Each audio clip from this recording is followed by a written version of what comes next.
Microphones are live.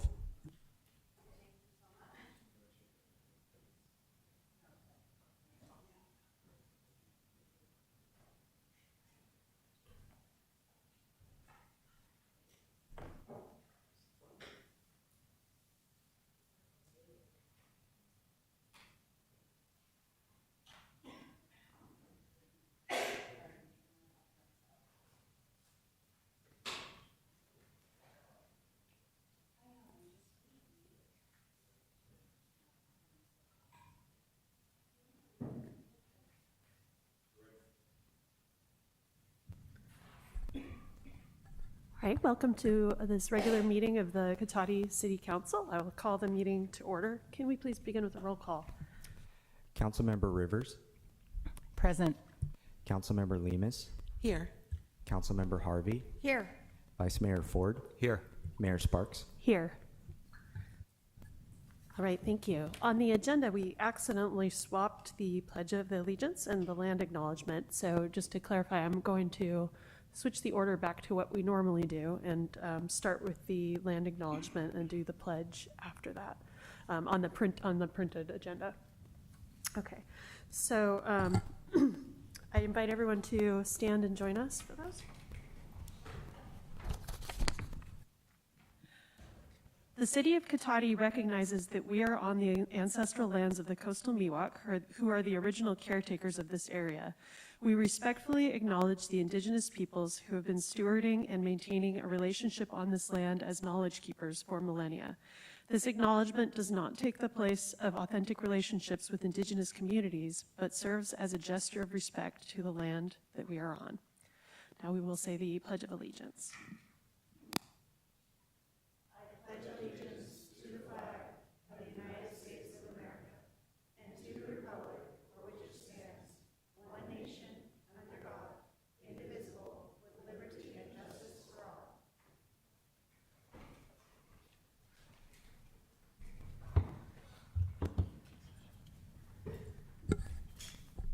We are going to take a look at the minutes from our regular meeting on March 26th and our special meeting, which was the general fund study session on April 2nd. Does anyone have any corrections or changes to the minutes? Yes. No changes, but I'm going to abstain from the March 26th vote since I wasn't present. Okay, we'll take them separately. So are there any, I'd like to open it up to public comment. Is there anyone who would like to make any comments about the minutes from those two meetings? Anyone in the room? Can we open it to Zoom, please? Mayor Sparks, we currently have no Zoom attendees, so that'll end public comment. Okay, so I'd be looking, let's do the minutes separately. I'd be looking for a motion for the first one.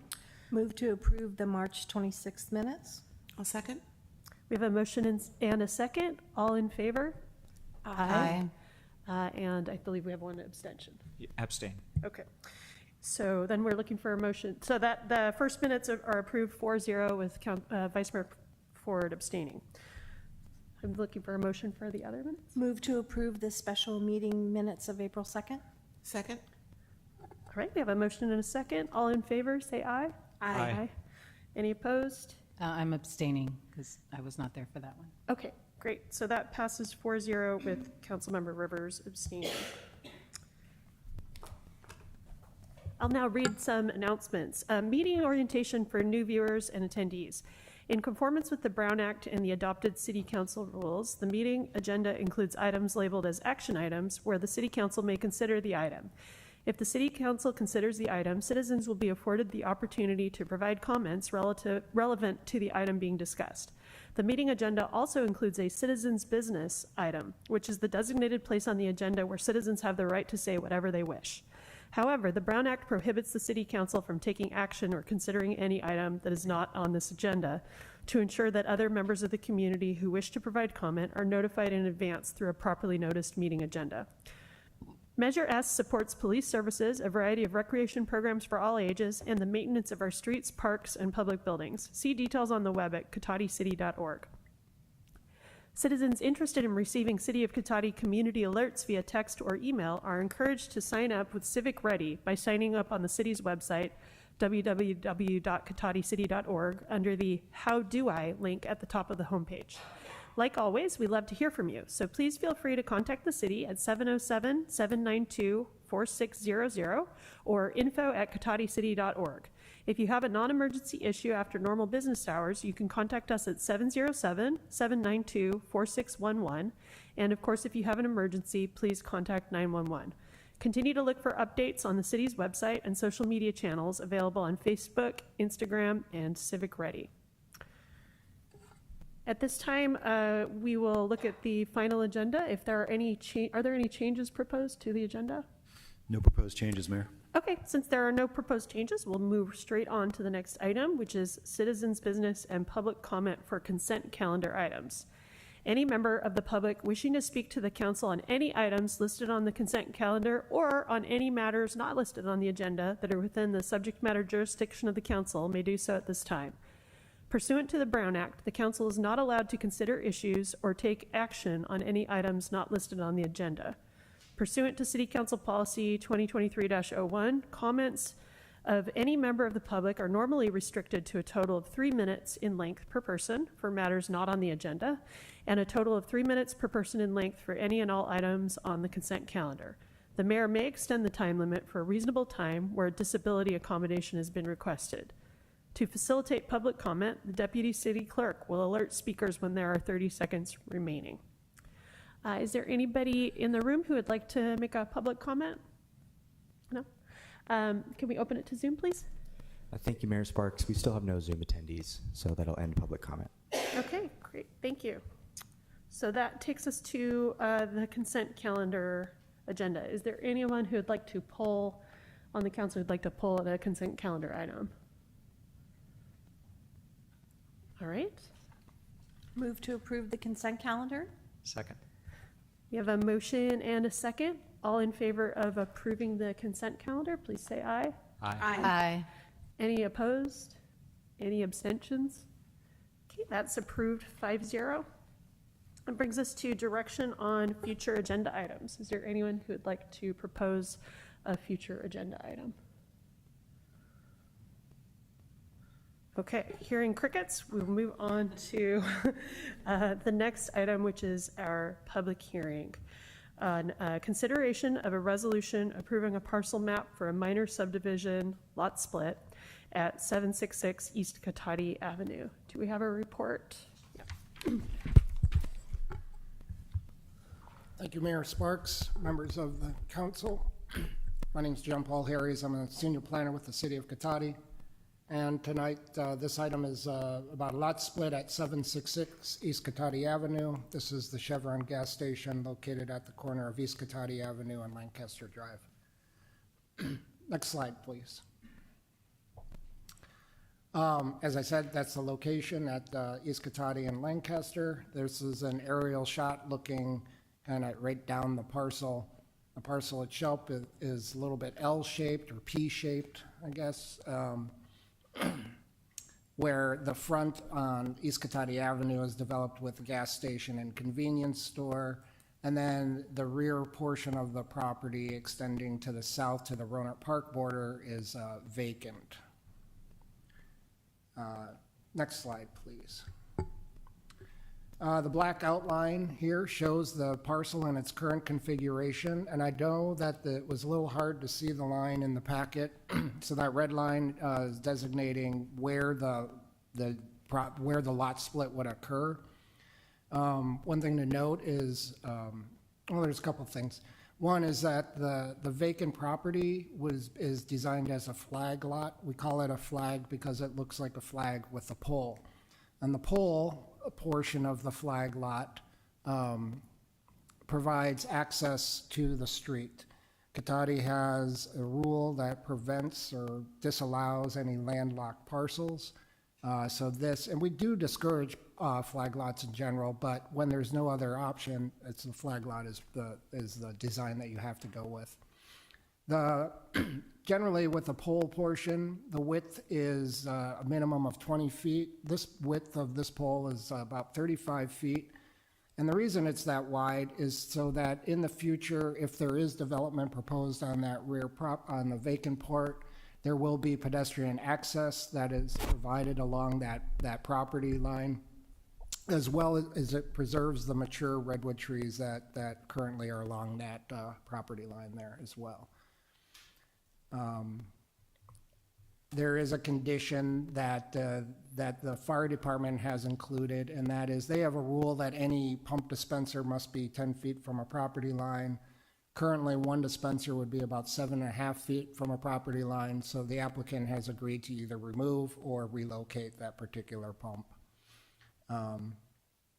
And then the only other thing is there's some air and water service that would have to be relocated over to the property with the gas station. Next slide. So the project description is it's a lot split. It's considered a minor subdivision because it creates less than 4 lots. This requires a type of map called a parcel map. It's a little bit different than a tentative map and a final map that you're used to seeing with larger subdivisions. Generally, these are either ministerial or real low-level type projects. Cotati rises these up to the city council review level. Any subdivision goes to city council. We talked about the lot there, and also there is no construction proposed with this. This is simply a lot split at this point. The idea is, I think the idea is that the current owner would like to get out of the gas station business. He's wanting to retire and sell, and thinks that he would have a better opportunity to perhaps develop that rear part if it were split away from the gas station and convenience store. And would be a better deal for him. And as well, staff feels that the opportunity to get some infill development on that site would be probably about 8 units ish. That the opportunity to do that would be better if this were subdivided away from that property. I did mention that there would be a pump removal or replacement. Also, we're conditioning that any ADA improvements required along the frontage. This would be like those truncated domes, the yellow truncated domes that you see, that they be installed, and any kind of repairs or problems with the sidewalk, any of those repairs would need to be done. And then also we're requiring kind of mutual access and maintenance easements so that the gas station can still utilize that pole portion of the flag lot. And likewise, that any kind of utilities that the gas station may need that are undergrounded, that they would still have access to those utilities. Next slide, please. There is something unique about this property, and actually the property right next door. It has what's called split or dual zoning. And typically, a city will do this when you want to make sure that a property is developed in a certain manner. In this case, what it does is it promotes commercial development along East Cotati Avenue or mixed-use development, and then the rear of the property, or the southern part of the property, is zoned for residential. So it would exclude commercial in that southern part. So this property is proposed to be split right along that boundary line. So the front or northern portion would be pretty much commercial or mixed use, and then the rear part would be high density residential. Next slide, please. So the considerations that we looked at were obviously lot sizes. There are minimum lot sizes in the CE and NM districts. Those are not really an issue. Both the properties are more than large enough to meet that. The setbacks are met, street access that we talked about. And there is a parking requirement for the convenience store. It requires 12 spaces based on its square footage. There's currently 26 parking spaces out there, so plenty of parking. And then if they removed all of the parking spaces within that whole portion of the proposed lot, there would still be 19 remaining spaces, so more than enough to meet the needs of the convenience store. And then we have to make findings that come from the Subdivision Map Act. And that is that the plan would be consistent with the general plan, the subdivision would be consistent with the general plan, that the site is physically suitable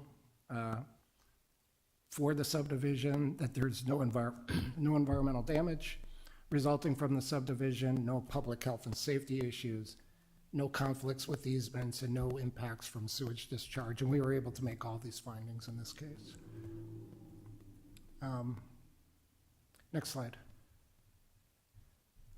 With respect to CEQA, this is an exempt from CEQA. CEQA exempts projects, minor subdivisions when there's no variance or exceptions, and basically a certain amount of conditions that, you're not on a slope greater than 20%.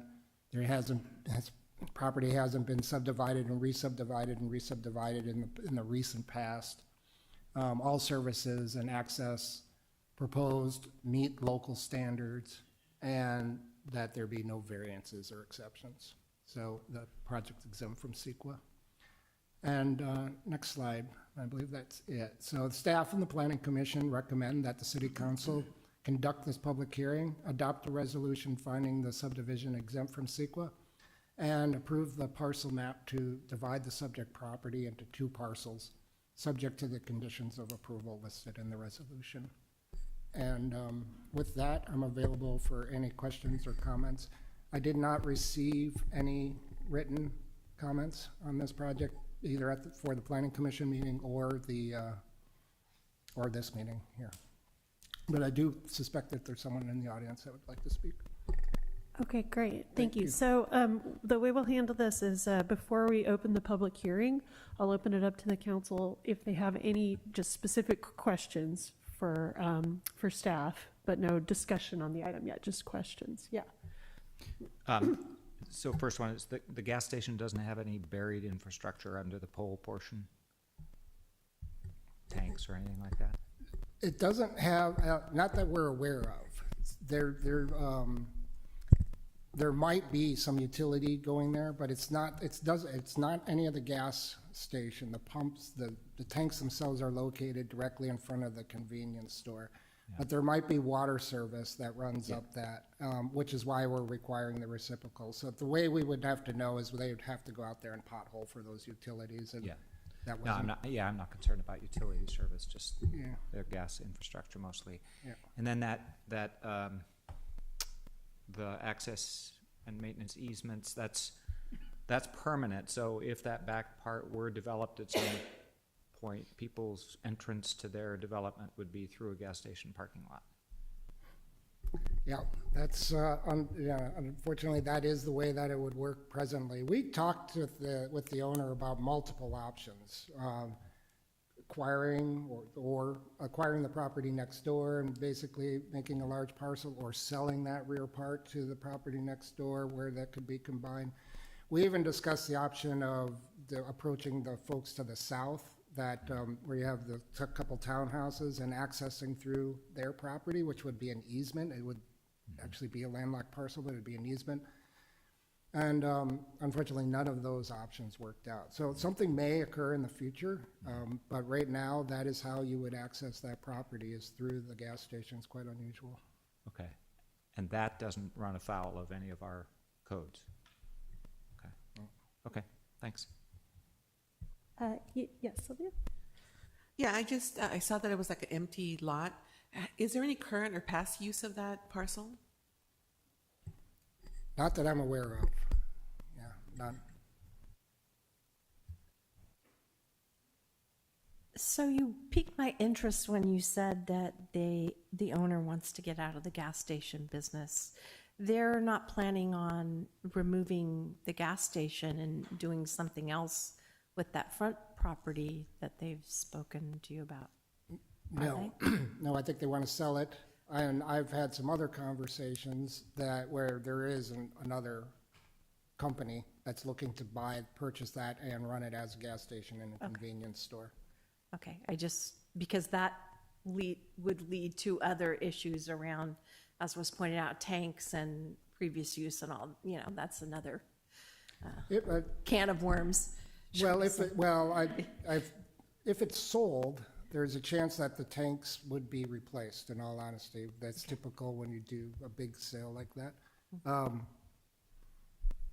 I've talked to the engineers working on that project and been adamant that they're aware of our prohibition on expansions of fuel storage and fuel dispensing, and that basically it's the status quo and nothing more in terms of expansion of that facility.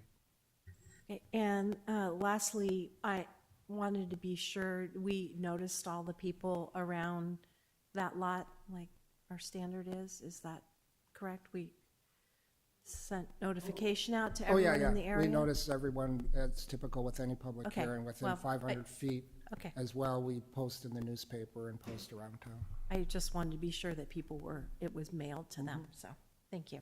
Mostly Rona Park residents.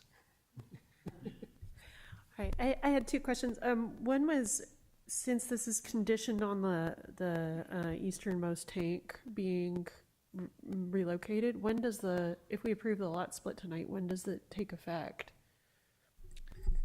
Well, we won't allow the recording of the map until those conditions are met. So they would have to do that relocation prior to us recording the map. Tonight gives them the assurance that they can record the map, that you would approve it if you approve it. And so that, as well as the frontage improvements that they would have to do, would have to be done prior to, as well as putting the easements in place before. It would probably be one big package. Okay. And we would do that at the administrative level. Okay, great, that makes sense. And then, I apologize for not bringing this up earlier, I just noticed it as we were reading through this, that the resolution, the first whereas, references the wrong address and date. It references 8841 Old Redwood Highway, Oh, jeez. so I'm sorry, I Thank didn't you notice for it until pointing just that now. out. But it looks like it passed the planning commission in that format. So I'm wondering, can we just make that adjustment tonight? Yes? Okay. Yeah, it is correct in the title, it's just the first whereas. Yes. That's embarrassing. Thank you. No problem. Okay, so if, I'll correct it for signature. Quick Go ahead. additional question there. Is the date in the first whereas true? Did the applicant submit this application 4 years ago? Yeah. Okay. That's right. Okay, thanks. oh, that brings one more question. Why, I'm just sort of curious why it took so long for this to, Well, it originally came in with some development proposal ideas, and then as we reviewed it, we identified a number of issues that needed to be resolved. At that point, things kind of went silent for quite a while. We kept it open because when we did talk to the applicant, he did want to kind of come back and revisit it, but it just was like sitting that way for actually a couple of years before then they came back in. They removed the development. We still had some issues with what they were proposing, and then it took some time for them to basically respond. They brought in a new engineer and responded to our questions. And then once we got those responses, we proceeded to move forward. okay, great, thank you for that explanation. All right, at this time, I will go ahead and open the public hearing. If there's somebody who wishes to speak about this, we'll invite you up to talk to us. Great, thank you, come on up. Hi, good evening. My name is Seema Sharma, and I own 768 East Katati right next to them. I am a preschool, and I have another infant center right across the street that is at 905 East Katati. The reason I am not here, I'm not here to oppose in any which way what he is doing. I do have a concern that I want to know how close this is going to be to my fence, considering that I have very young children and our fence is right next to this parking lot for the easement. And I know that there's no proposed construction right now but since we have worked with our neighbor several times to kind of get around his issues and we were unable to, as Mr. Harrison and Noah are aware, he tried to buy the lot from us, we tried to buy the lot from him. We went back and forth several times. It didn't work out. We have no conflict with each other. It just did not work in his favor or ours. But my concern is that we're gonna approve now, he's gonna sell his gas station, the front part, and then he's gonna keep this half part from what I can guess of what is gonna happen here. And then what is gonna be constructed in the back, and how many homes and what is gonna be constructed, and that is gonna be the easement to go in and out from there. So, just the traffic aspect of it, like my question is how much housing can be put back there? Considering, you know, that the Chevron is gonna be the entryway. Is that gonna become something very heavy? Because I will be proposing construction on my own property here pretty soon. We applied for an infrastructure grant in our property about 2.5 years ago, and we were just awarded it. So we are one of 2 schools in our county that were able to do that, and we are very proud to be able to do that, because that is something amazing for us as a small business, and we could never pull it off without a grant like that. So our plans for the lot are going to be somewhat of a larger building added next to where our current building is, taking our parking lot to the back, and then whatever is left in the back, we will probably propose a larger garden farm attached to our school. So that's what we plan to do with the whole lot eventually. I think the preliminary, you know, what we submitted to the federal government for the grant was roughly about a 2,000 square foot building that would be added on, hopefully, you know, pending approval from everything. A reason we have not 30 sent seconds. anything into the city because we did not know, you know, if we're gonna get the money or not to do it. So we'll move forward now. But again, I come back to, I just wanna know how much traffic is this gonna generate in the back? What is the max amount of level of housing can they put back there? Thank you. All right, thank you for your comment. So we will take all the public comment, and then we'll close the hearing, and then we will have a chance to address and discuss those things at the end of public comment. Is that it? Would you like to speak also, or? No, okay. Okay, welcome. Can we open it to Zoom, please? Still no Zoom attendees, Mayor Sparks. Okay, thank you. Okay, so we will close, am I doing this correct, City Attorney? We'll close the public hearing, and then we'll have a discussion. Can you tell, I just have a follow-up question. At this point, I assume we don't have any details about any proposed development and how many houses there could be or anything like that. I don't have any details on any proposed development. Well, let me start by saying nothing in terms of zoning or density or development capacity would change as a result of this. So there's always been that ability to develop that rear portion of the property. That being said, it has a high-density zoning, so I know the range that it would be in. I'd have to do the math, but it's going to be approximately 8 units. It could be 7, it could be 9. It's probably not going to be any less than that, can't be less than that, and it probably can't be any more than that. So. Could be more, could be more. So I don't know. I mean, it brings up a point. If there's density bonus. Yeah, I don't know about 16. Anyway, it's probably 8 to 16 at the most, I would say. It sounds like based on the current density, the current zoning, it could be 8 to 16 units, 16 being if a developer took advantage of density bonuses. Yeah, and Okay. even they would have to take the super advantage. It'd Super- have to be take basically super all advantage. affordable housing to get to that type of density. Okay, and I have one more follow-up question on that. What are can you explain, or can the city attorney explain what are the factors that we are supposed to be taking into consideration for our decision tonight in terms of this being just a lot split that's normally handled at a ministerial level in many jurisdictions, but we're handling it at the council level? What factors are we supposed to consider as we make that decision?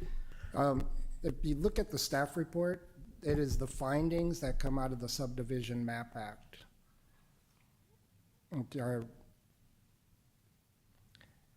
And they relate to physical, whether or not the site is physically suitable to support it. Normally, you'd be looking at, the findings apply to the smallest lot split to, hundreds of new lots being created. But you look at, can it be provided with services? Can it meet is it physically suitable? I'd have to go and review them myself. before I miss. But there's the findings. And then our general plan, of course, that's one of the findings, is, That it's consistent with the general plan. that's right. Okay, thank you for that. Just making sure we all understand that. Yeah. So one of the things Ms. Sharma said that struck me was the idea of the parking lot up against the fence of where preschool kids are playing. Is there any kind of easement or, 6 feet or just any, is it really going to be like they're parking right where the kids are? If anything, parking will be removed from along there. That's related to the gas station. Right So now- that's not along the pole? Right now, currently within the pole, there's basically exiting from the pumps and entering into the pump area. And then there's some parking. That's kind of right there. Now, I don't know what might happen in the vacant part of the property. That would be dependent on, what development plan comes in.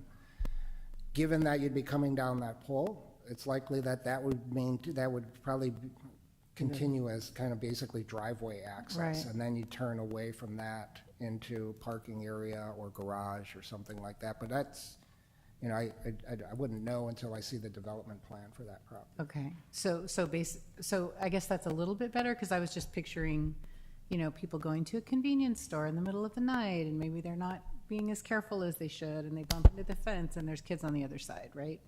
But you're saying that the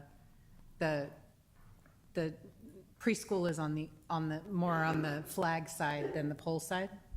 No, the preschool is on the pole side. I can pull up let's pull up maybe the first slide.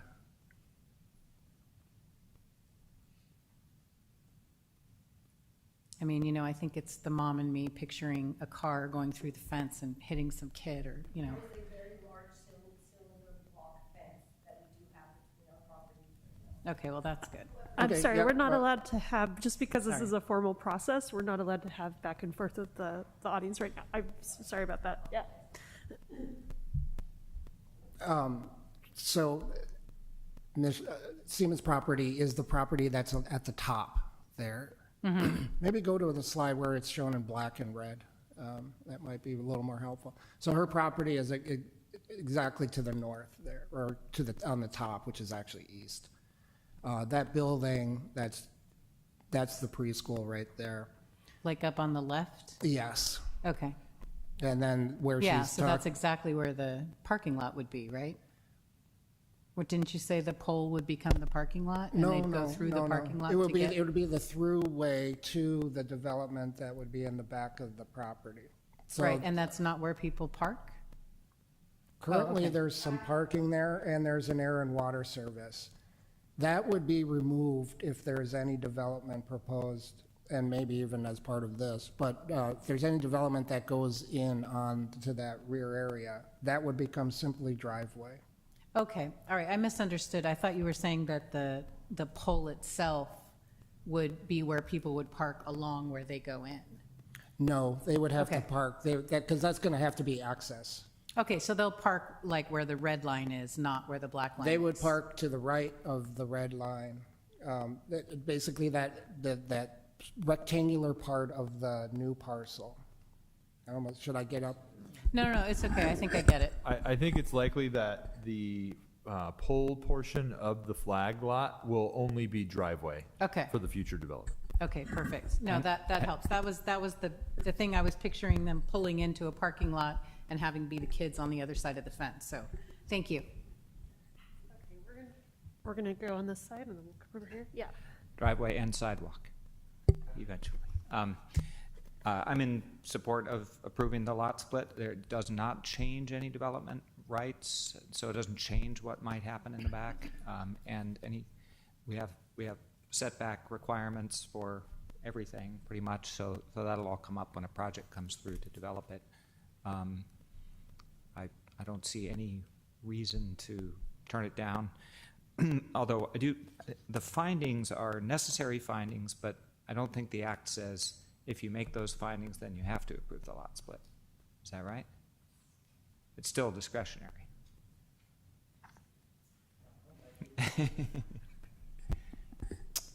I wouldn't put it like that. If you make those findings, you do have to approve it. The findings are actually they're subjective in many ways, so it sort of ends up being almost a discretionary decision. Okay. So for instance, consistent with the general plan might be something you could find something to object to if something was really objectionable, but there's nothing here. Well, I have seen thorough reviews of policies and general plans where, in some communities where, yeah, you can often find a reason to deny but there's often is there a suitability finding or anything like that? There's often a pretty big subjective standard in map findings. It says the site is physically suitable for the type of Yeah, the proposed suitability density. finding is pretty loose.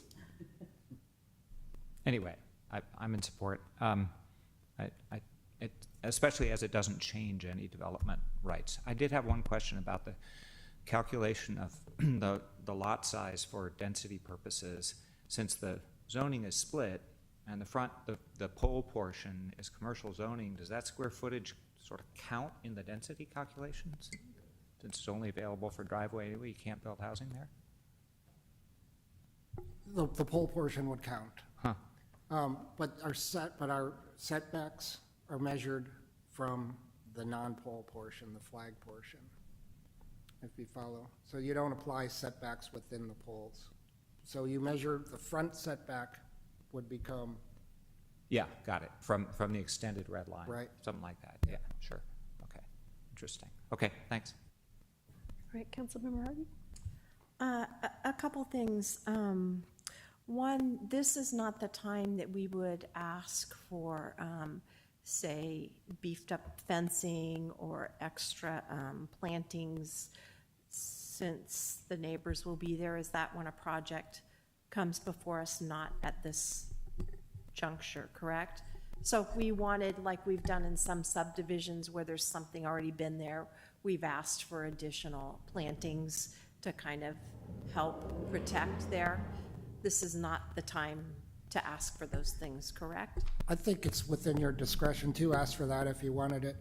I would say, though, that the property has cinder block wall, as a fence on the east and the southern side, and heavy landscaping all the way around, so I don't know where you would want the additional landscaping. So there's a wall there, but, it's not a fence. It's a cinder block wall. Okay. So the concern that was expressed by Councilmember Rivers about someone driving through a fence, it's a cinder block wall, so it would be. On the gas station portion, I don't know what the development portion of the residential piece would be like, and that wall does not exist in the residential piece of it. So it's on the flag portion, is right. what you're saying? That's correct. And then it stops? Yep. Okay, all right. And then I know it's kind of confusing, and the question was asked about how many units will be there.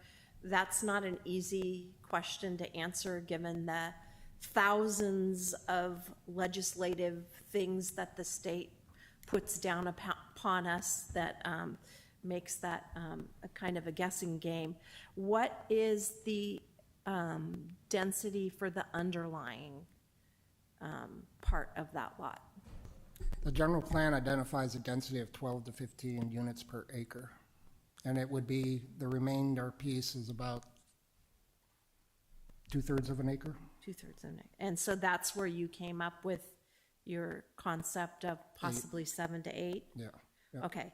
And then just for the benefit of the audience, then all of this density bonus laws that there's hundreds of them out there, that's where you got to worst case scenario might be with all of those, given a certain project of a certain kind, of a certain nature, that it might get up to something in the neighborhood of 16.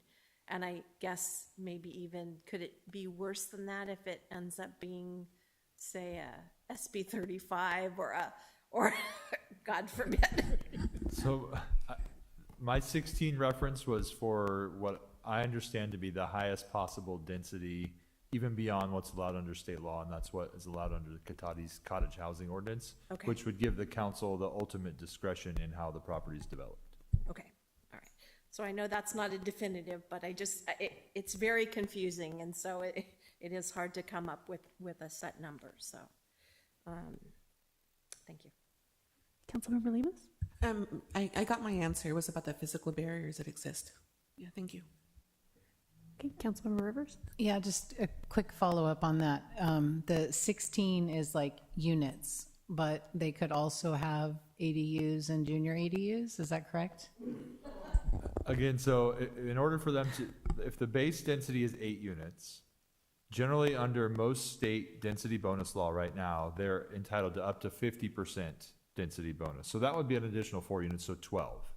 Cotati has cottage housing, which allows certain projects that the council approves, which means have satisfied any concern that the council would have, including ADUs and total number of develop, all these other things, to double their density. So for the right project, someone could get double density at the ultimate discretion of the council.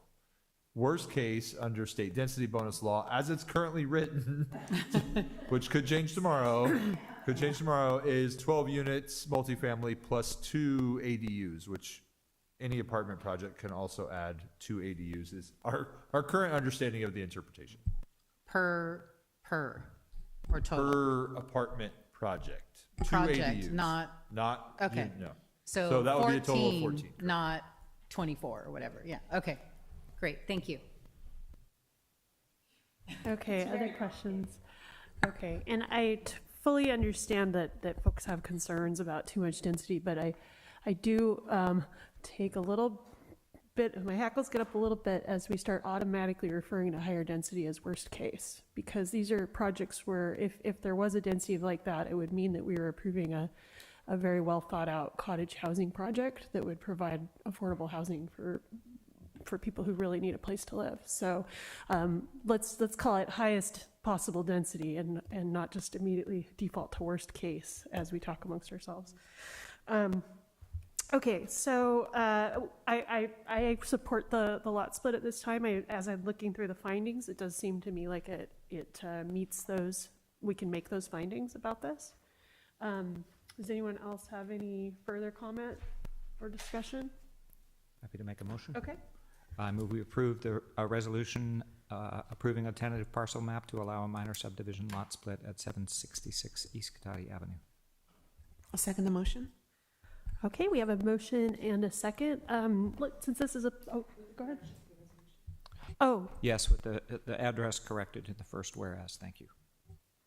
okay, so we have a motion and a second to approve this with the first whereas corrected in this printed resolution. Since this is a public hearing, let's go ahead and take our roll call vote. Councilmember Rivers, Aye. Councilmember Lemus, Aye. Councilmember Harvey, Yes. Vice Mayor Ford, Yes. Mayor Sparks. Yes, so that passes unanimously. Great, thank you.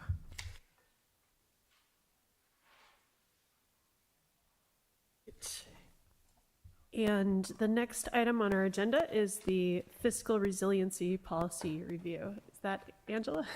Okay. Thank you, Kevin.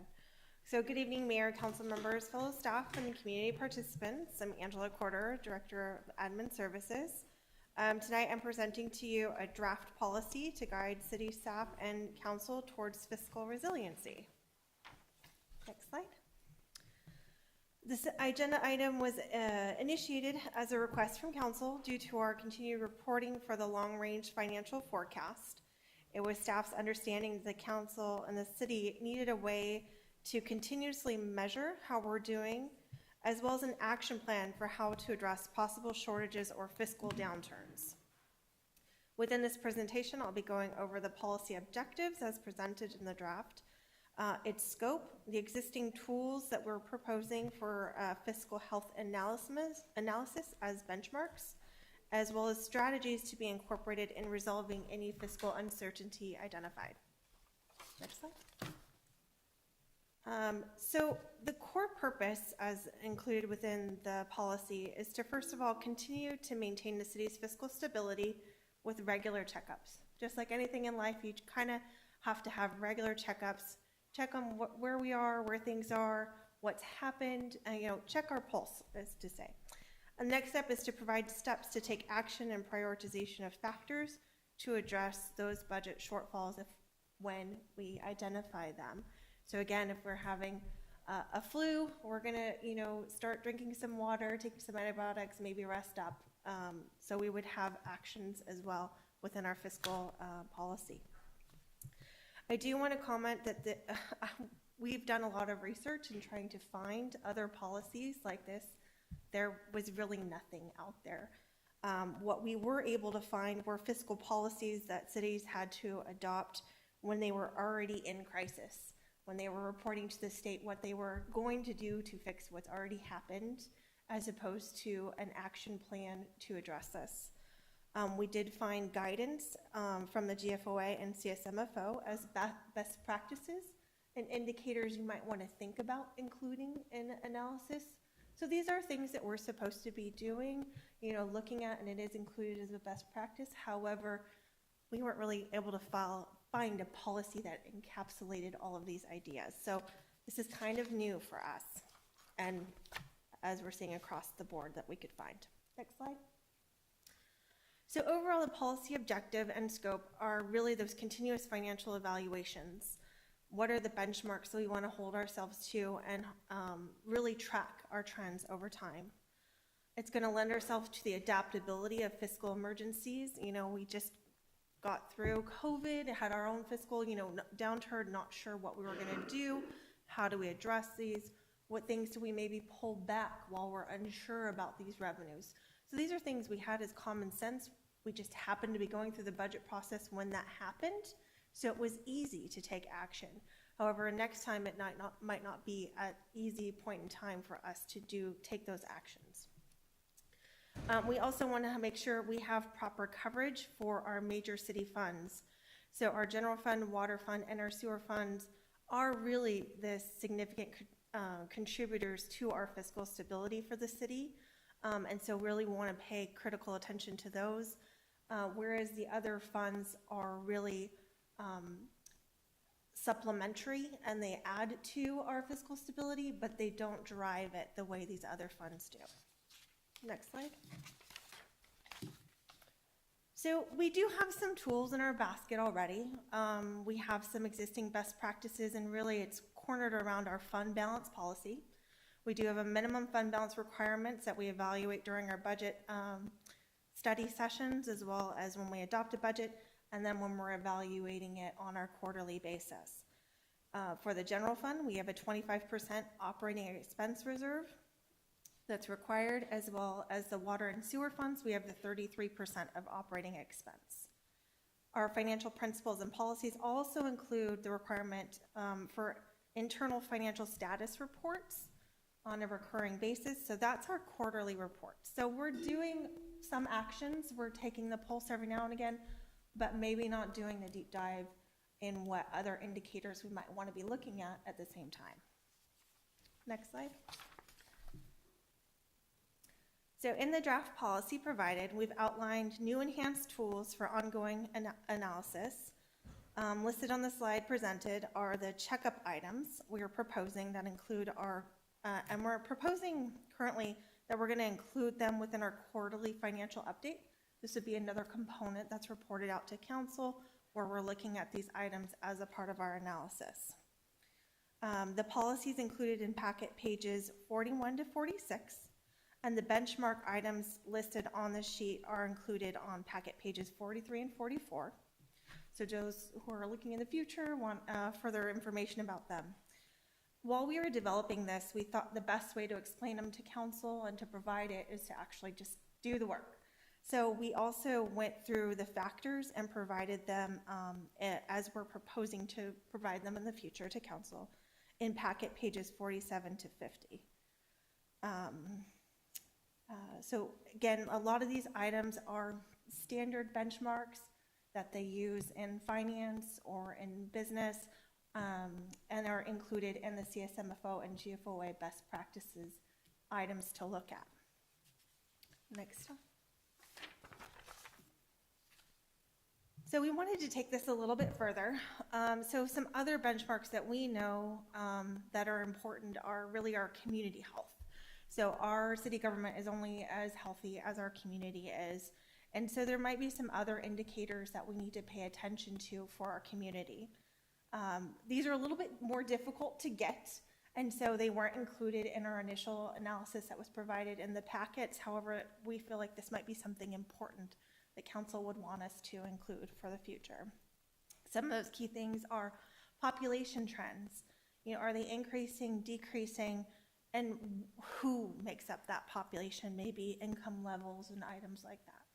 Again, this is subject to census and getting the information, which might not be as exact as we might want.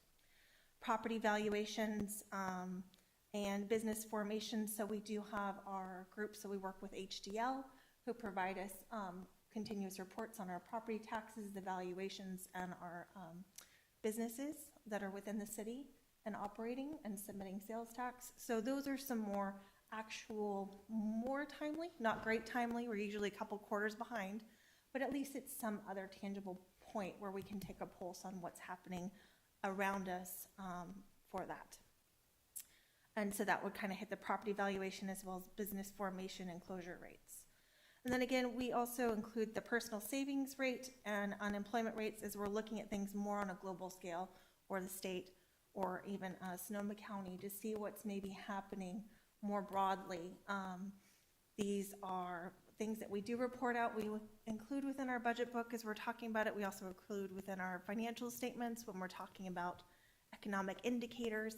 However, it's not something we frequently report out on. It's really only twice a year. And so we think that this might be something just to pay attention to and include within analysis. Next slide. So included within the draft report, we also think that there are some things that should rise to a level of primary indicators, as well as the next slide we'll talk about secondary indicators. So primary indicators, we are proposing that they would be the target fund reserve level, if that falters. If we have a closure of a top 10 business, that would be a critical item, we would believe, for the city. And then if we have a greater than 10% variation of our revenues to expenses. And again, that might be subject to further discussion on that item when we're bringing that to the level of a primary indicator, because when you compare it to prior years, you have a better indicator of where you are versus when you are comparing to budget, just because of timing of revenues and timing of expenses can change. So those primary indicators would then make sure that we're actually taking action. So if one of those things falters, we need to take action now, and we come up with an action plan based on what's included within the policy for next steps. Next slide. Alternatively, we would also have an action plan that would come up if there is a secondary indicator, which means that two or more of the other indicators rise to a level of a risk. And then that would have other actions where we would take a deeper assessment of our financial considerations, what's going on, what might be causing these to happen. Do we need to take additional steps? So it's taking that step back, further evaluating, getting that magnitude of the financial impact. Why are these, again, indicators coming up? Is this a long run thing? Is this a one-time, we're waiting for some revenue for a lease to come in? And then again, once we have that, if it does rise to a level of an action, going on to the next steps within the policy to address the shortfall.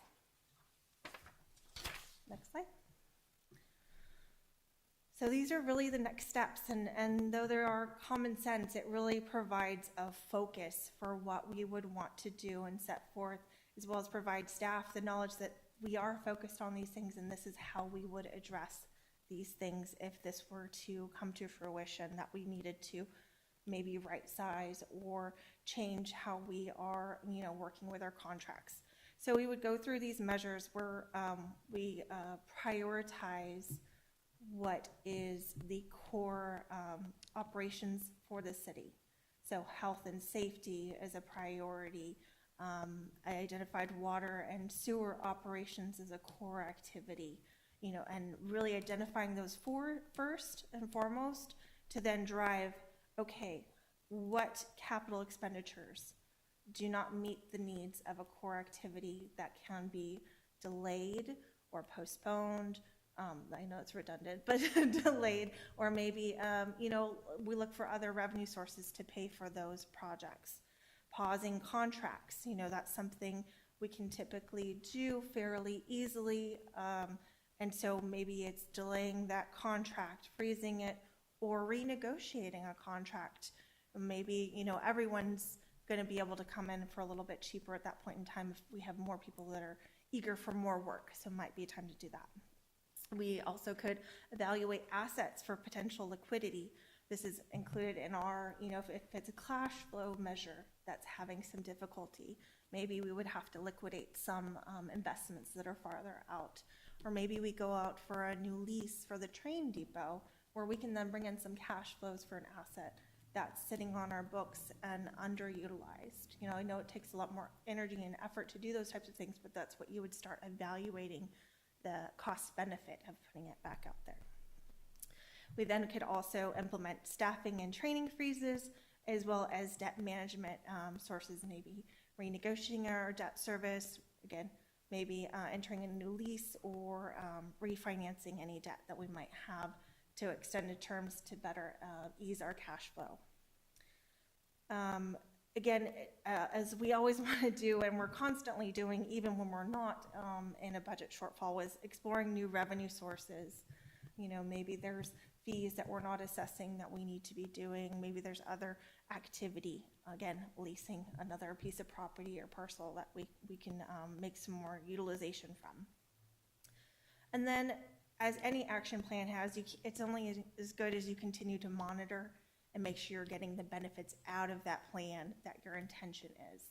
And so we would continue to monitor those adjustments, report back, and make sure that those indicators are coming back into alignment with where we would want them compared to our benchmarks. And then again, as with anything in government, we want documentation and reporting out from that. Next slide.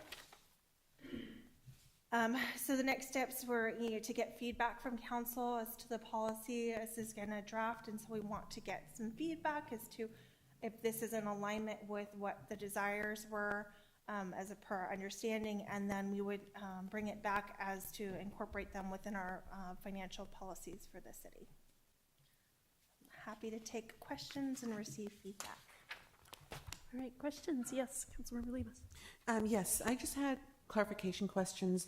I saw that with the general fund and the sewer wastewater, you came up with the 25 and 33 reserve, and then a 10 or 15 kind of indicator percentage of expense kind of increase that would trigger some kind of resiliency action.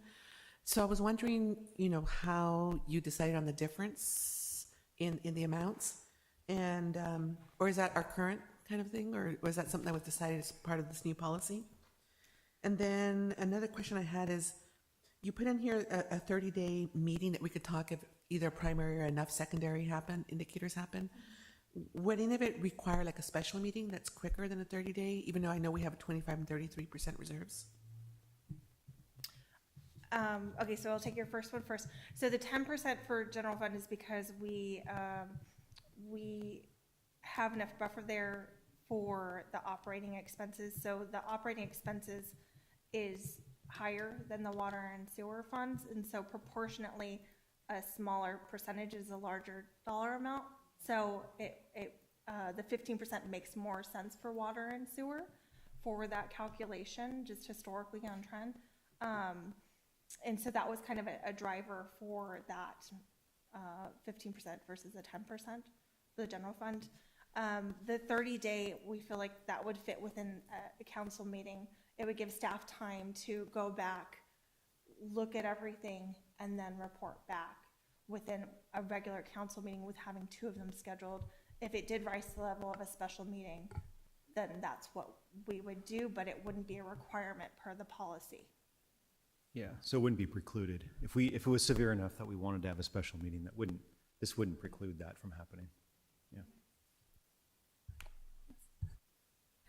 Yes, thank you, Angela. Thank you for the presentation, and thank you so much. This is a lot of detail. I do like that we have it split out in primary and secondary. I think that's a good practice for us. And it also gives staff, I think, something to kind of be aware of in what the urgency is on that. I really liked that you took the where we were as of Sunday, March 31st, and did that. That was really very helpful with the green and yellow and marks. I was glad to see we have no red, so that's a good thing. And I particularly liked where we were yellow, when you put a note in there as to why we were. A lot of it had to do with timing, as you pointed out, of receipts when we get things. So I think that's helpful in that it, while it's a raw number and the raw number looks bad, when you look at the explanation, it's not as bad as one might think it was. So I found that to be really helpful. I did like the whole list of possibilities for us and in what order for us to take a look at things. There's, some lower hanging fruit that we can do, like, any contracts that we don't have to continue on with, all the way up into, getting into staffing issues, which is a little bit hard. I will say that on page 45, I think there's a typo on item 3, C, says consider engage in dialogue. I think it was to be engaging in dialogue like the other ones. So, but yeah, I liked, I think this is really very well thought out, and certainly what I had in mind to give people a kind of roadmap, if you will, in case you see some of these things, so we're not, oh my God, the sky is falling. The other thing that you pointed out, which was I'm glad you put in there, was the community fiscal health analysis, because I've been hearing a lot lately, although as you point out, we don't get the census very often, but that our population trends in Sonoma County are going down, which may impact lots of revenues that we have, and some shorter and some longer. But so I'm glad to see that, things kind of outside of our control that we can look at will also help us too. So thank you. Questions on this side? No questions, just feedback, which I'll save till after public comment. Okay, any questions? Okay. I just had a quick question about on packet page 42, in the objectives, number 1.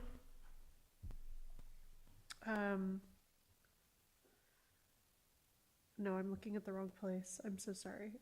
I will find what I was looking for and come back to you after public comment. I'm sorry.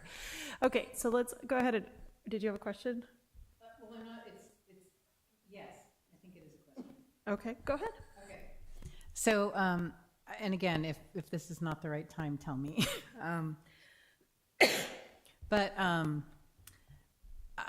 wondering, well, 2 things. One is about being proactive about the revenue sources and not waiting until it's needed. And I wonder if there has been consideration about a municipal grant writer that can help, research grants and help, gather the information to apply for them, and then be the person who tracks everything so that you guys are all freed up to do, your actual jobs and not looking for the grants that you need for funding. So that was just something that kept popping into my head.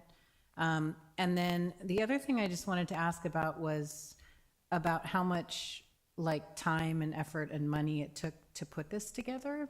And I feel like it's super valuable. And I also love the simplicity of the, traffic light. Was very great, and I think something that's going to be really easy to share with the public, which I really appreciate. So I'll address the second question first.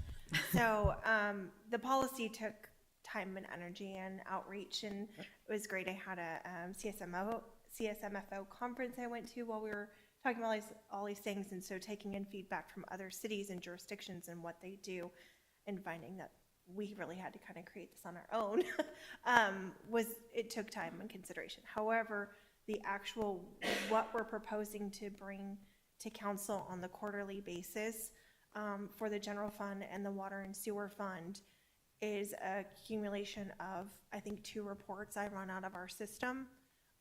It's just making sure I have the timing right when I'm, running all my accruals, because I want to make sure the numbers for you are appropriate and account for everything that it should. And again, sometimes, we have receipts that, I have things that are pending in the GL to get posted. And so it's just a matter of pulling those 2 reports. Now that I have a format, it's plugging, I think, about 12 different numbers in 2 different sections. It's not onerous to add that to our process. Okay, great. Because I just wanted to make sure, like, we're not asking for so much that we end up, like, causing a crisis by, sucking all your time on reporting. I get cheaper by the hour. Alternatively, I'll let Damien speak a little bit about grants, but I know we've taken it on each department head. We know what projects we have from strategic planning, and we know what we need to do to get them to fit into our staffing and needs.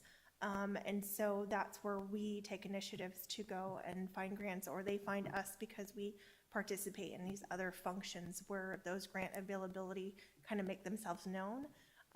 And so that's something that we have taken on. Sometimes when we've separated out other positions, like our procurement, we used to have kind of separated out from the departments, and now we have it in purchasing where we're supporting all the other departments.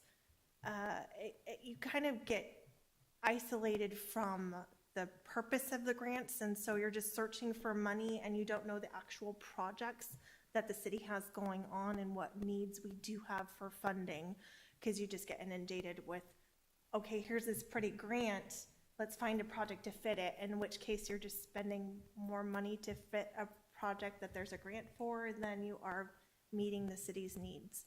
So sometimes that has happened, right?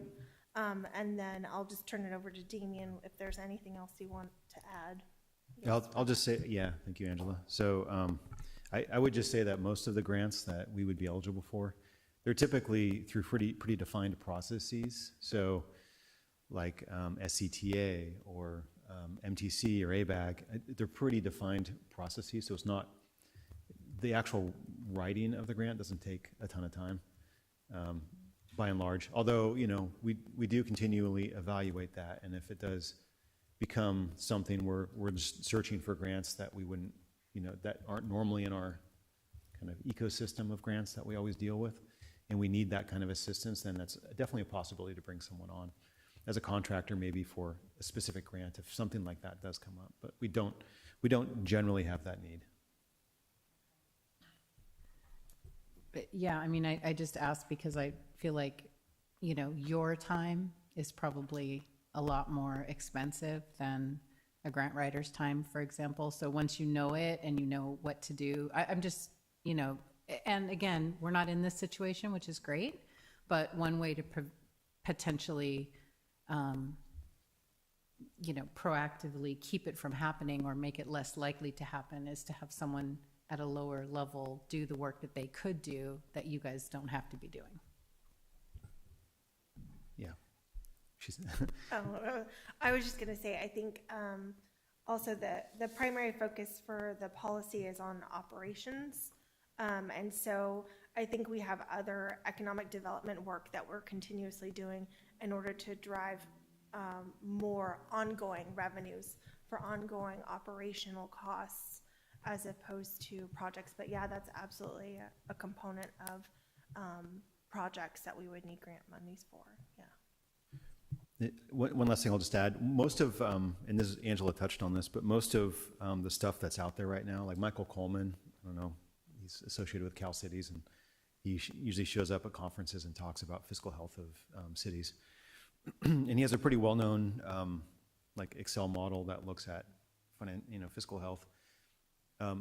Those kind of models, I mean, we evaluated those as well. They generally look backwards, so they look at backwards trends and try to project forward. What makes what we're trying to do here is look at sort of our current fiscal situation, and also use some things like some of the community indicators to try to get some hopefully early signals of something bigger happening in the economy that will eventually show up, but it wouldn't show up as a reverse, backward-looking trend.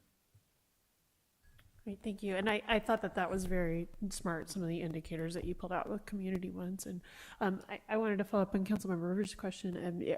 Is it going to take a lot of time and effort to track some of those community indicators that aren't something you could necessarily just pull out of a report? Or is that something that's fairly easy for you to keep track of? The community indicators, and I'm sorry, I just got the rest of our resources from HDL, and so that's really going to fill out all of my historical data so we can know the trend lines for the businesses as well as the property tax or valuations. So that was the hardest piece to get a hold of. The other indicators, the unemployment rate and the spending, those are out there. They're really not hard to track down. They're, all over the news, whether you want them to be or not, as indicators. So we can find those. Sonoma County is a little bit more difficult, but those might be, I only report out on Sonoma County, once a year or twice a year, as opposed to other indicators, that we can get on a more global scale more actively. But those are things that we want to be able to provide, and we'll include in there when they're available. Great. Thanks. And then I did look at my other question. I'm so sorry, I fumbled that. It was on page 42. Just a question if this was intentional or not. Under the general fund, the wording elsewhere is 25% of operational annual expenditures, but here it just says 25% of fund balance. And I wondered if that was a typo or if that was an intended difference. No, it is straight from the policy, but it's missing a piece in there that it should be 25% of annual expenditures will be held in fund balance. Okay. Yeah. So that it's makes missing more a sense. piece. Because I was thinking, we've always got at least 25% of fund balance in our fund balance. Yeah. Okay. That was my only question. All right. Let's open. There's nobody in the room to make a public comment. Is there anyone on Zoom? So we have opened and closed public comment, and we can discuss now. Oh, I believe you had some discussion. Yeah. Sure. So this is great, like very close to final, I think. So with the correction of objective 1 is great. I think on the reporting, I would advocate that 1 and 2, sections 1 and 2, which is what you've got in the sample reporting, that's a quarterly thing, but 3 should just be annual. The community indicators. I don't think those are going to change significantly on a quarterly basis, and I would advocate that being an annual part of the report, or just in the annual report. I think in the list of indicators in section 4, you should introduce the term primary and secondary in bold. The primaries, show them there, because it's not clear as currently written. Like they show up in 5, but they're referring to those lists in section 4, I think, and it just ought to be indicated there.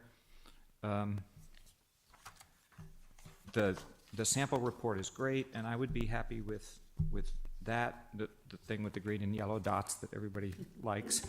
But you raised in the staff report the factor still under consideration about managing timing of revenues and expenditures that come in strangely, like delayed by 2 months or just twice a year and things like that.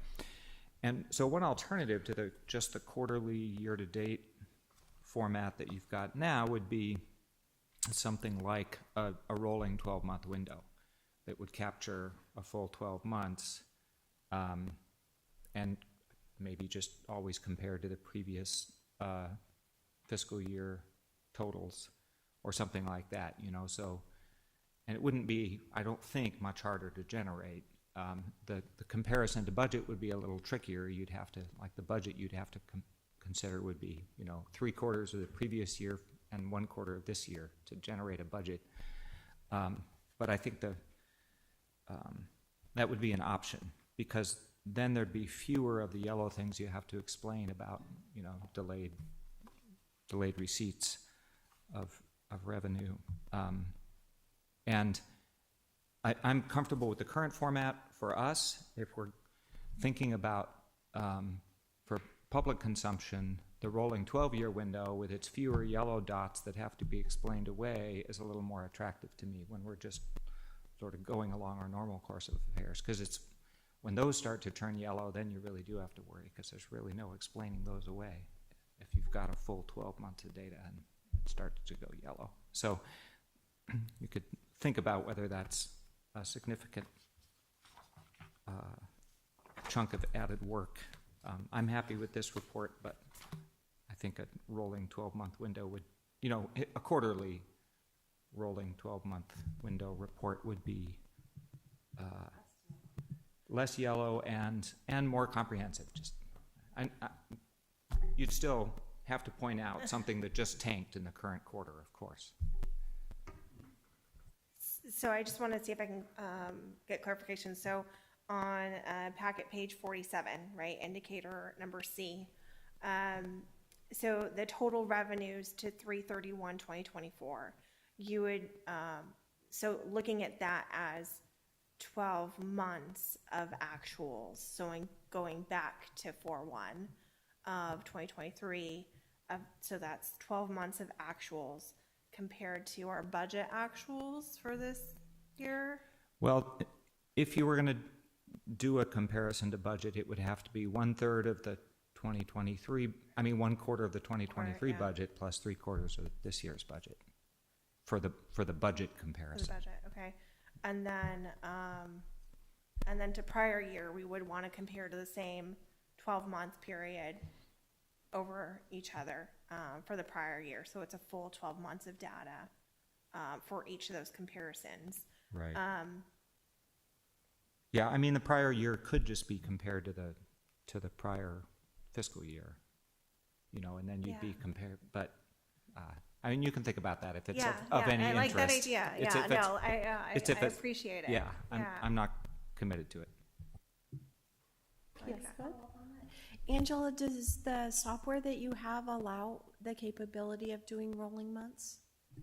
I'm just curious. I think I can run a revenue report from this state to this state. So with Okay. our upgraded software, I think I can run that. Budgets, again, a little bit more difficult because that's for as a point Right. of time. And so running a budget to actual report, which is what I typically run to start this, would not be the report that I would use. But yeah, it's an interesting idea, and I like the idea, and that's kind of how we compare some other things. I would also, I do like, I'm a tick and tie kind of auditor kind of person. I like tying my numbers to the quarterly report that I'm providing you, like here's our revenues we've earned to date. So I'm already presenting those in my quarterly report, and so I would just have to think about how I translate, if this is provided with it. I do want to show that we're looking at what's presented for that period in that piece. But yeah, it is possible within our system to run most of that, yeah. Because we're always looking at things quarterly, you'd always be off on something because of the way things come and go, both revenue and expenses. So it almost feels like we're always going to, if we don't do rolling, we're always going to have something out of timing in every quarter, just about.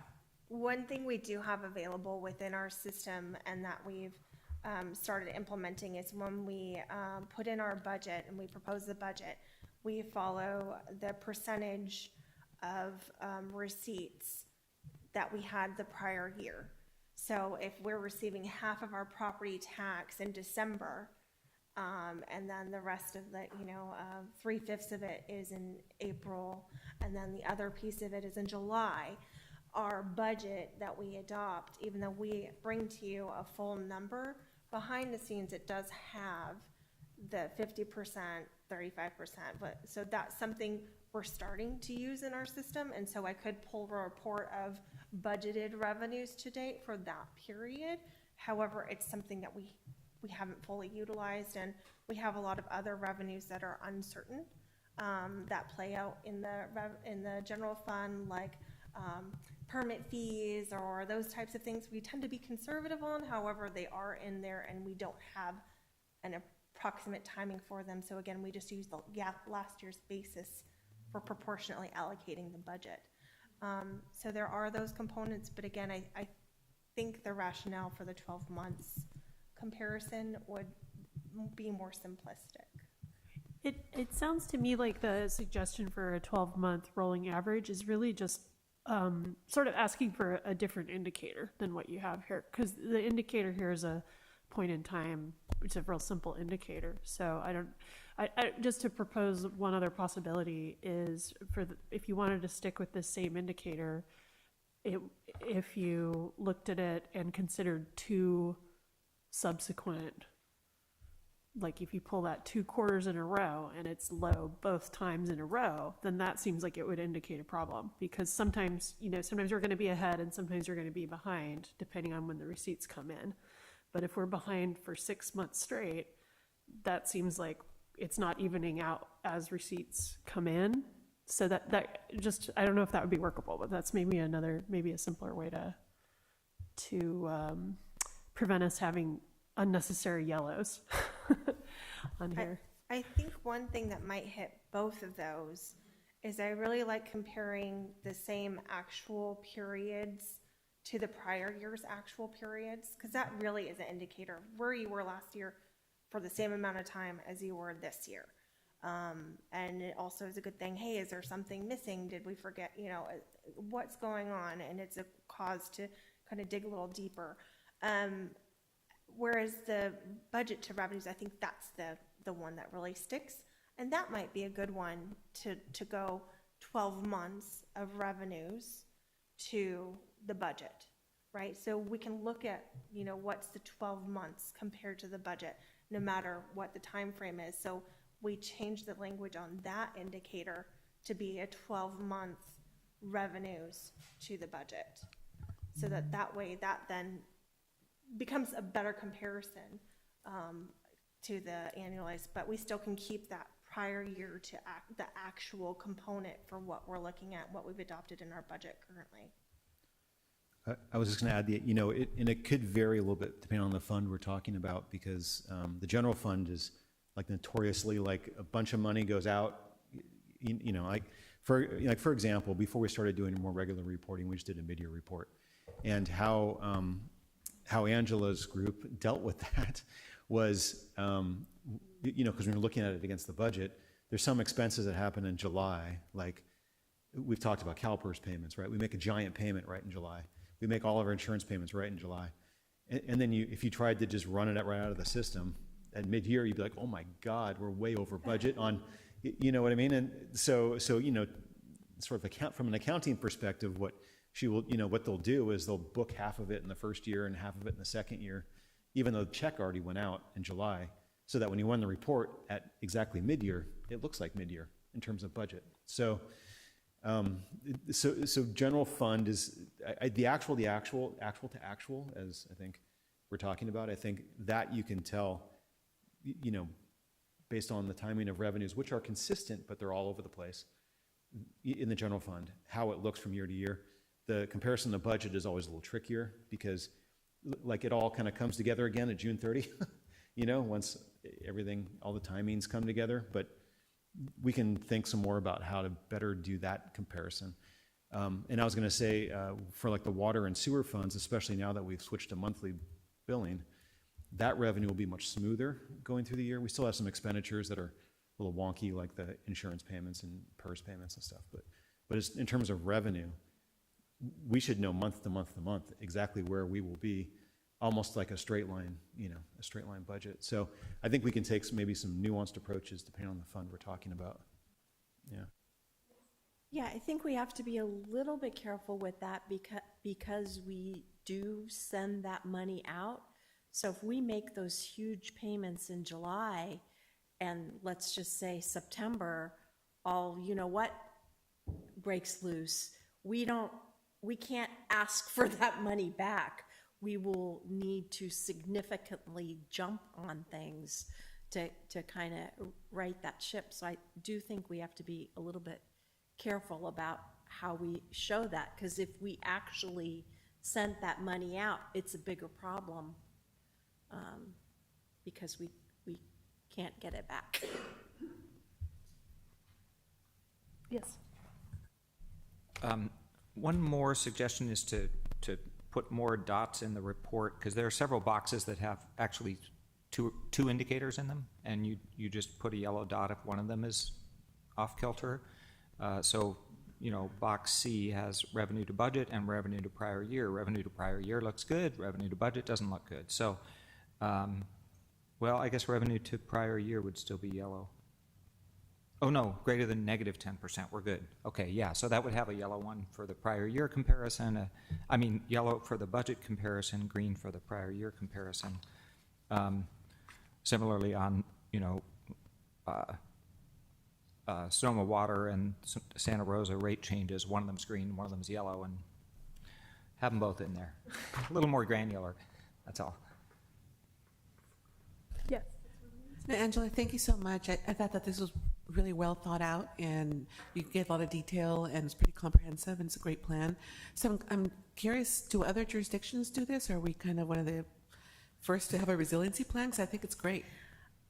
I can't say that they don't do this, right? This is a practice that is done to evaluate this. We do it with our when we're getting ready for our audit, when we're looking for those things. These are things that they do, and we help address any of them that they see as a risk factor. And so they are done, but memorializing them in a policy, that is something I thought I saw something for another city at one point in time, a local city, but it's disappeared. Like, it's not there anymore. It's not something they were utilizing, and it really was more of the secondary part of the policy, like how do you address the risk. And again, it kind of got back to the, you know, when you're reporting to the state how you're already in an emergency and what you're going to do to address it, was really more of what I was finding, not these examples of this is actually an action plan and policy to stand. Plus, I think this is public information that will be easy to understand by the public, you know, with all the input that you're receiving from the council. So thank you for everything. I had a comment just about the wording on page 44. And I like everything about this. I don't have a problem with what it's actually saying. It's just the wording. I wanted to see if we could clear up a little. At the bottom of the primary indicator, it says, we will prepare a recommendation for next step to the city council within 30 calendar days. And then when you move down to secondary indicators, it says if during the evaluation period it is noted that more than one indicator suggests, et cetera. It sort of reads like the secondary indicator is responding to that 30-day period, which I don't think is what's intended. I think it's supposed to be like, if at any point during the quarter that we're looking at this, is that right? Like, there's if two secondary indicators are bad at any point, then we're gonna take a closer look? Or is it supposed to be just during that 30-day review period? Does that question, you know what I'm saying? So the secondary indicators, it's intended, the primary indicators are like stop the show, we gotta address something within 30 days, right? The secondary indicators are more, they may or may not represent an issue, but it triggers a deeper look at the financials, and at the next quarterly report, we would report out. Right. So just to make sure I'm understanding right, the secondary indicators, if at any point two of them are out of whack, then it triggers just to take a deeper look, right? Even if the primary indicators are okay. Correct. And we would report it the next quarterly. Okay, so I would just like to clear up the language a little bit at the beginning so that it's really clear that the evaluation period refers to that entire quarter and not the 30 days. You know what I mean? Just because if you're reading it straight through, it kind of seems like you're referring to that 30 days triggered. But I really like this policy. I think it's really well thought out, and I'm proud of us for having it. That's great. Yes. One more pet peeve of mine.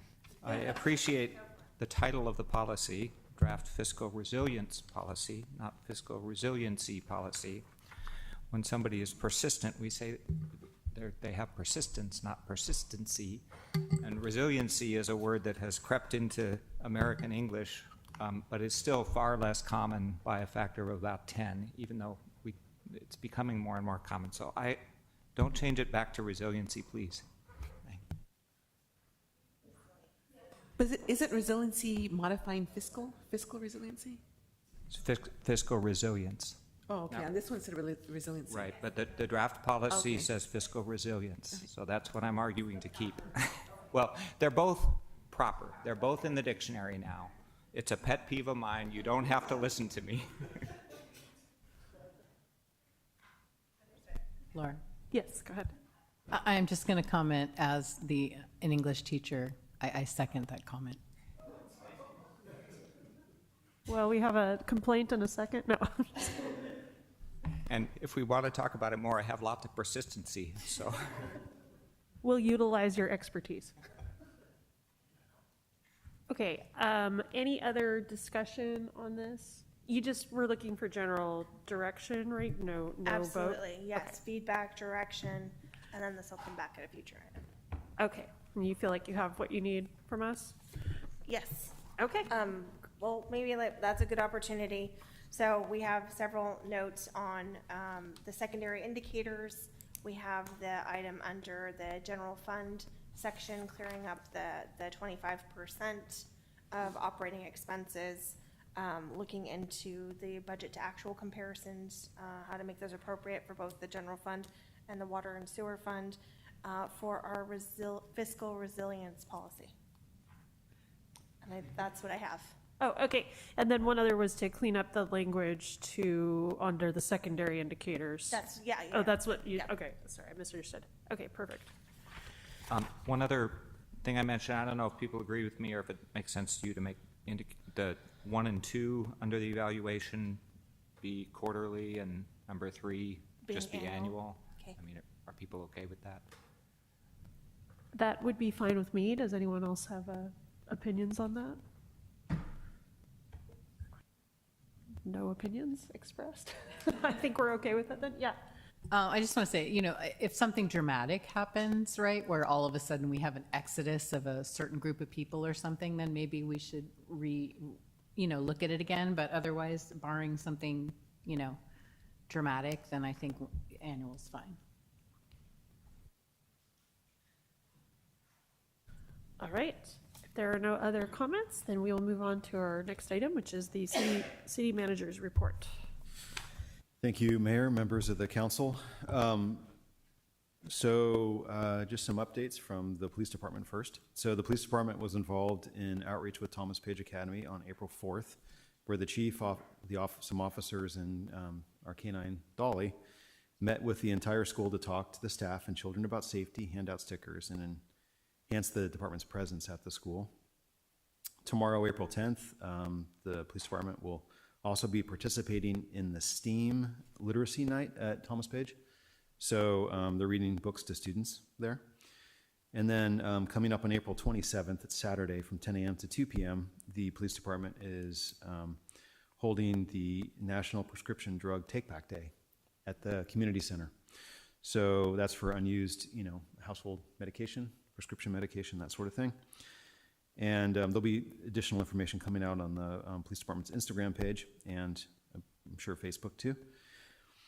Women in Public Safety Day, the police department will be participating along with 20 plus other agencies in Women in Public Safety on April 27th from 10 a.m. to 2 p.m. So it's a lot going on at that day, at that time here. But they're going to be, for the women, they're going to be in Santa Rosa up at College Avenue at the Santa Rosa Fire Training Tower. So that's 2126 West College Avenue. And that's going to be on the police department social media pages as well. And then some other things coming up, the police department will be providing staff and representing the city for various other regional events as this is an annual thing that we always do, but we don't always talk about it. We send people down for the Butter and Eggs Day Parade in Petaluma. That's coming up on April 20th. The Apple Blossom Parade in Sebastopol, April 27th and 28th. And then they're attending the SSU Community Partners Meeting on April 15th. It's a multidisciplinary thing, so I'll be there as well. And then SSU Game Night on April 16th. And actually, I don't know what that is. Is that college sports? Yeah. Yeah, it's not sports per se, but it's like a game night they do with different entities come together, whether it's police agencies or other community partnerships that they have with Sonoma State, and then they have a game night basically. It's just a chance to network. Like board games? Like those kind of games. I think they have some other modified. I don't know if you see them in the Olympics necessarily, but yeah, there's. Yeah. It'll be my first time learning about the game night. So. Yeah, maybe it's diaper derby. So I don't know. We'll see. Yeah. Maybe Twister's there. All right. So on some public works news, our water main cleaning is done. We are still working away at the Cypress Sewer in Redwood and Cypress paving jobs. So Cypress Sewer should be done, I think, I believe the end of this month. And then the paving, so Redwood Drive, all the curb ramps are done, and they're doing curb ramps up on Cypress now. And then they're going to follow the sewer project and pave both roads. So we expect them both to be complete. Well, the end of May is when I think when the sewer project will be done, and then the paving will be done by end of the fiscal year, essentially. City entrance sign project. These are those 2-post smaller entry signs. And they're going to be, installation should commence in early June on that, and it'll take about a week to get those all in. And then the sidewalk gap closure project, we're holding an open house on April 17th from 5:30 to 7 p.m. in the police community room. So those are notices mailed to residents adjacent to the project areas, so they can come and ask questions and see some concept proposals before we move forward on those designs. And construction is anticipated to happen later this summer, and we'll be talking about the projects here in May as we do the budget. Coming up next week on Monday is a planning commission meeting where they're going to be hearing about the final active transportation plan, and assuming the planning commission likes it, they're going to be recommending it to council. And so council will be seeing that in early May, the first meeting of May, for approval. This Friday is our April Kids Night Out event from 5 to 9 p.m. It's where our camp staff play with the kids while the parents do errands or stay at home or whatever they want to do at that time. Next Friday, April 19th, from 4 to 5:30 is the first spring open ranch day at the ranch, the Veranda Flitty Ranch. And that's Earth Day weekend, so there's actually quite a bit going on. The theme is Earth Day, and the afternoons will include crafts, games, activities, visits with the animals, and it's open to all ages, but children must be accompanied by an adult on that day, on April 19th. And then April 20th and 21st is, again, open at the ranch from 9 a.m. to 5 p.m. We have a free compost pickup event planned on, I believe it's Saturday. And then RSVPs are requested to manage traffic so that we don't get overwhelmed with cars at the ranch all at one time. And I believe it should be posted on our social media pages so people can find that. And then April 27th, we have our annual community yard sale from 8 a.m. to 12:30 at the Katati Room behind City Hall. And we're accepting donations on April 27th and Thursday, April 25th. And all unused items are donated to Redwood Gospel Mission after the event. Also on April 27th is a backyard bird workshop at the Veranda Flitty Ranch from 1 to 3 p.m. And, well, if you're interested, you can find sign-up information online. And then finally, summer camp registration is open. We have Camp Katati Day Camp for 9 weeks this summer, 6 weeks of Sandy Loam Farm Camp. We have Spanish Camp and multiple children's theater camps. We've just opened, as I mentioned in, I think, in the prior meeting, that we have now space for 4-year-old children, which is new for the city, so 1 year younger than previously. And with that, I'd be happy to answer any questions if there are any. Yes, go ahead. Yeah, so I want to ask about the compost. Which Saturday is that? It's Earth Day weekend, so I think it's the 20th. Yeah. Okay, April 20th. And then who do you contact to schedule an appointment? Well, Farmster's managing it on It's site, Farmster. but Okay. yeah, we should have some social media up soon, and Okay. which will direct people on how to do that. Okay, I did a quick search and I found one from 22 that said to send it to info@Farmster. I just wanted to make sure they're still the ones managing it. Yeah, well, I haven't checked the social media, but it should be up soon. There should be some new posts. I would go off the Okay. I'd go off the new postings. Yeah. Yeah, I just did a search on compost on the City of Cotati Facebook page. All right, thanks. Okay, and am I hearing right that Butter and Egg Parade is going to be on 420? Things might get a little wild in Petaluma this year. Okay, so this, yeah, question?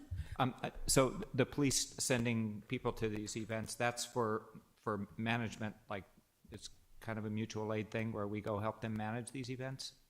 It's not just we're riding on floats and Butter and Egg. No, it's to help with staffing and Right. operational issues. And then I assume as we need it, they send people to our Kids Day Parade or whatever. Exactly. Yeah, Yep. okay, thanks. All right, thank you. All right, any city council member reports? Yeah, go ahead. Sure, yeah. March 28th, I was at Rancho Cotati High School for planning for their second annual multicultural community celebration. It's scheduled for September 21st, so everyone get that on your calendar. They do need volunteers in different areas. They're going to have lots of entertainment and a variety of food. So that's going to be in September 21st. April 4th, I went to Sonoma Clean Power meeting.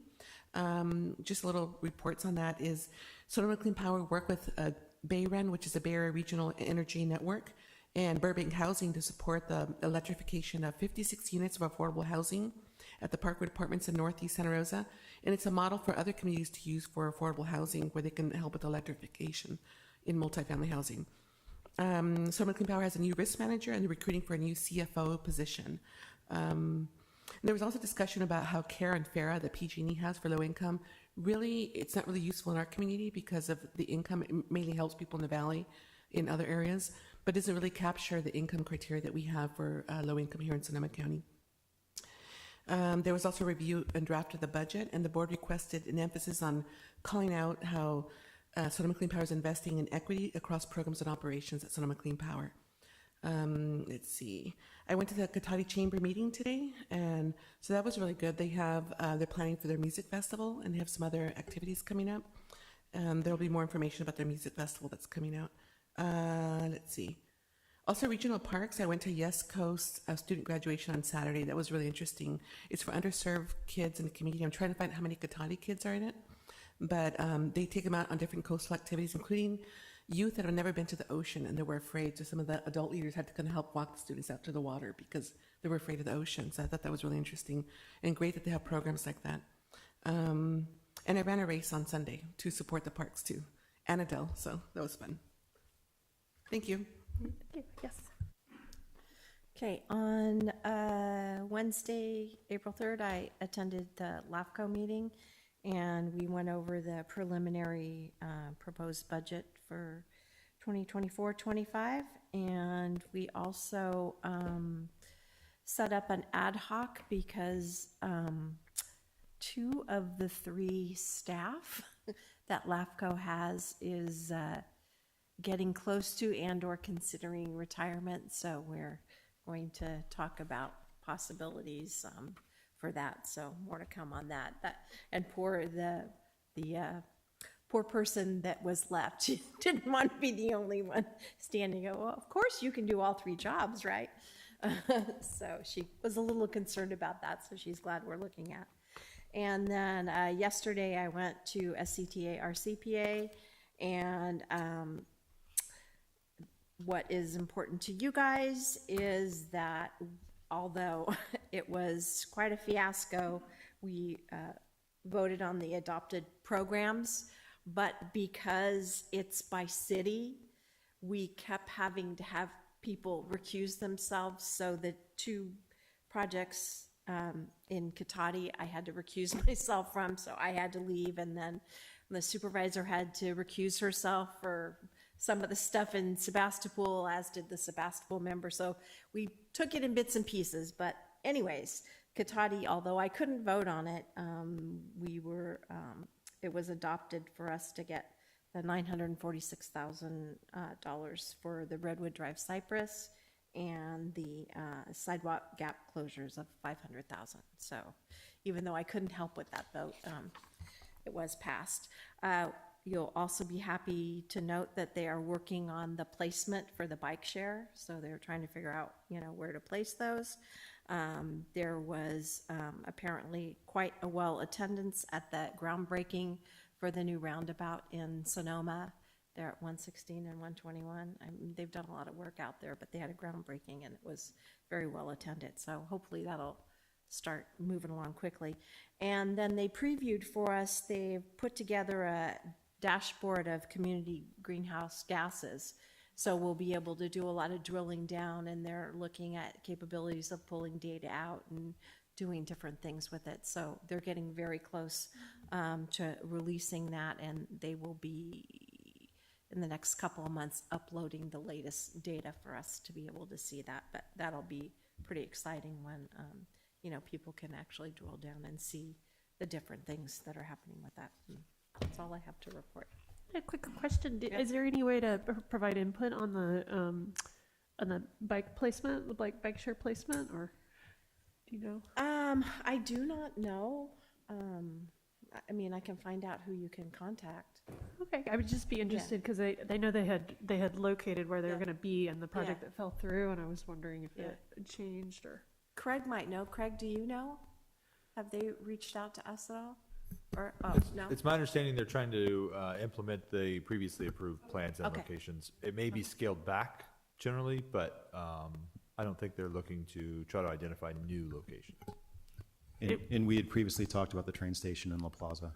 Okay, and since we have so few bikes allocated, would scaling back possibly remove one of those locations, or will we hopefully get both of them still? We have not heard any plans to scale back from the Smart Station and La Plaza. Okay, cool. Thank you. Great. Thank you. Right. Any reports over here? Yeah, so the 2x2x2 got canceled. Yeah, I have had this horrible RSV, which is what's been causing me to cough. So I really apologize for all the coughing. But yeah, I have been pretty much down for the count and have since before our last meeting. So I do not have anything. Oh, I did do the coffee with Kay. And that was really the last thing. So yeah, I have nothing to report. Thank you. Great, thanks.